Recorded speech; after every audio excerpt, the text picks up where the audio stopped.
Salut tout le monde, nouvelle session de lecture en direct de la Casa des Gigotanervia.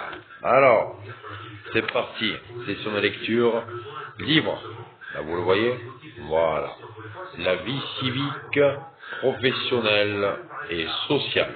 Alors je vais vous lire quelques passages, donc voilà, c'est parti. Passage numéro 26. Quelles sont les conditions requises en vue du mariage? Les hommes doivent être âgés de 18 ans et les femmes de 15 ans révolus. Les conjoints doivent être libres. Après, peuvent contracter mariage les célibataires, les veufs et les divorcés. Et quatrième phrase, les conjoints doivent être libres de tout lien de parenté ou d'alliance. Numéro 27. Quelles sont les pièces que doivent fournir les futurs époux? Les futurs époux doivent fournir un extrait d'acte de naissance et un certificat médical appelé certificat prénuptial. Chiffre 28. Dans le régime matrimonial, que faut-il entendre par communauté réduite aux acquis? Point d'interrogation. Seuls les biens acquis par les époux pendant le mariage tombent dans la communauté. Chiffre 29. Passage 29. Dans le régime matrimonial, que faut-il entendre par séparation des biens? Point d'interrogation. Chaque conjoint conserve les biens acquis avant et pendant le mariage. Alors ça, c'était un passage sur tout ce qui est mariage et couple, donc voilà. Je vais vous lire un autre passage du livre. Alors, là, c'est passage initiation à la vie professionnelle et sociale. L'évolution de la condition ouvrière.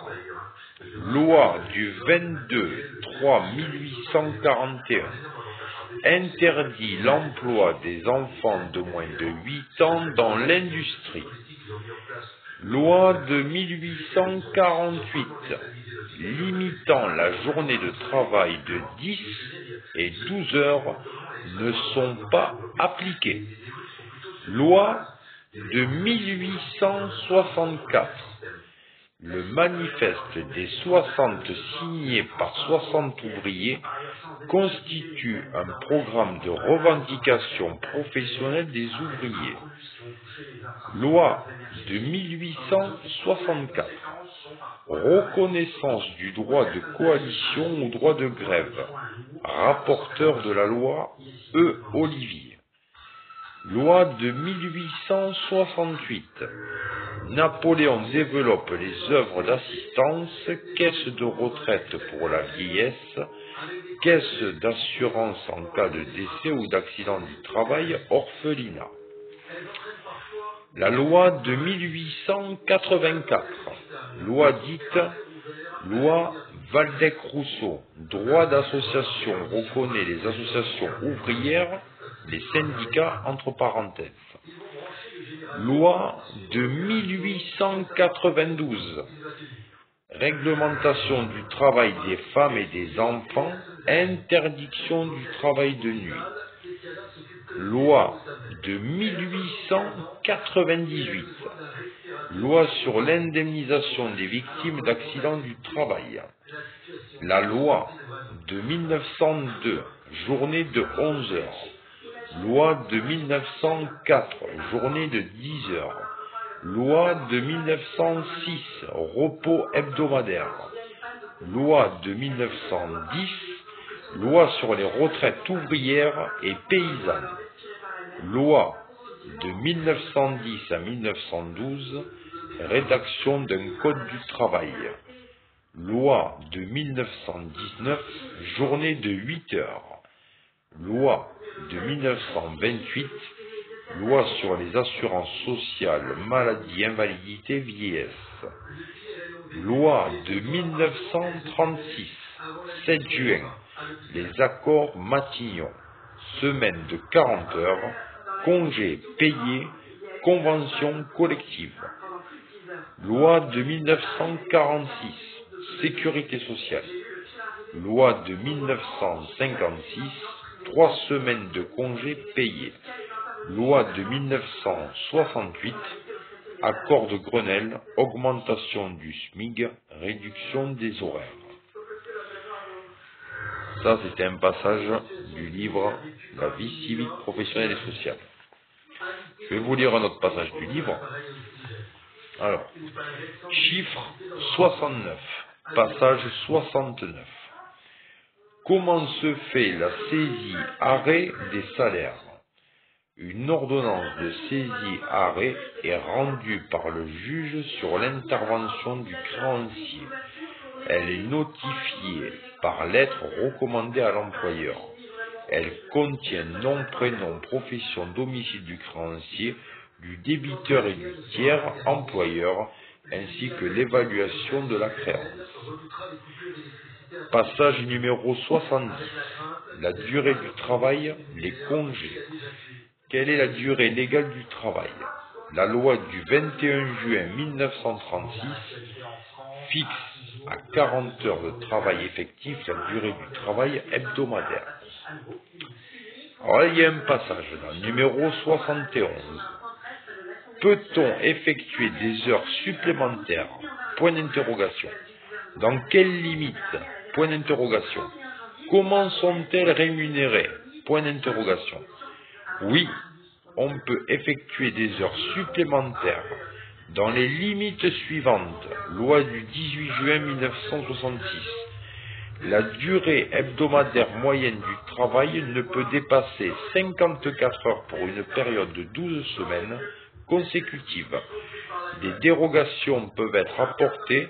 Les heures supplémentaires sont payées à un taux supérieur à celui des heures normales. Lettre A. De la 41e à la 48e heure, majoration de 25%. Lettre B. De la 49e à la 4 points, sourdine, majoration de 50%. Voilà. Et après, passage 72. Qu'appelle-t-on les heures d'équivalence? Point d'interrogation. Des certaines professions, le travail est discontinu, coiffeur cuisinier, et la durée du travail est supérieure à la durée légale. Exemple, alimentation de détail 46 heures, café, restaurant 45 heures, coiffeur 45 heures, sans majoration de salaire. Passage 73. Qu'appelle-t-on heure de récupération? Point d'interrogation. Le personnel peut être appelé à récupérer des heures perdues collectivement par suite de interruption du courant, détérioration du matériel, manque de matières premières et jours fériés et fêtes locales.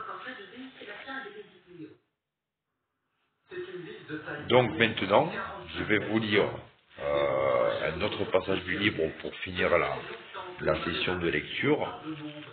Donc, comment obtenir l'aide publique au chômage? Passage numéro 20 du livre. Le travailleur sans emploi doit faire une demande à la section locale de l'Agence nationale de l'emploi ou à défaut au maire de la commune. Passage 21. Quel est le montant des allocations de chômage? Depuis le 30 septembre 1968, le montant des allocations journalières est le suivant. 3 premiers mois après le 3e mois. Allocation principale. Alors à l'époque c'était en francs. 7,30 francs. Majoration pour conjoint aux personnes à charge 2 francs 85. Et condition, le plafond des ressources mensuelles ne doit pas dépasser 1030 francs. Alors ça c'était à l'époque, ça remonte au temps jadis, donc voilà. Donc voilà, et après, il y a un passage que je voulais vous lire, passage numéro 26. Qu'est-ce qu'un chômeur partiel? Point d'interrogation. C'est celui dont le chômage est imposé par les intempéries, Exemple, travaux du bâtiment. Une indemnité spéciale est allouée à ces chômeurs. Alors ça, c'était à l'époque. Voilà. Mais ça a changé maintenant. Donc voilà. Alors si vous voulez vous documenter sur ce fameux livre, donc voilà, c'est le livre 332 questions et réponses sur la vie civique, professionnelle et sociale, édition Dunod, D-U-N-O-D, René Ball, voilà, je vous le montre, voilà. Allez, salut youtubeurs, salut youtubeuses, à bientôt, ciao.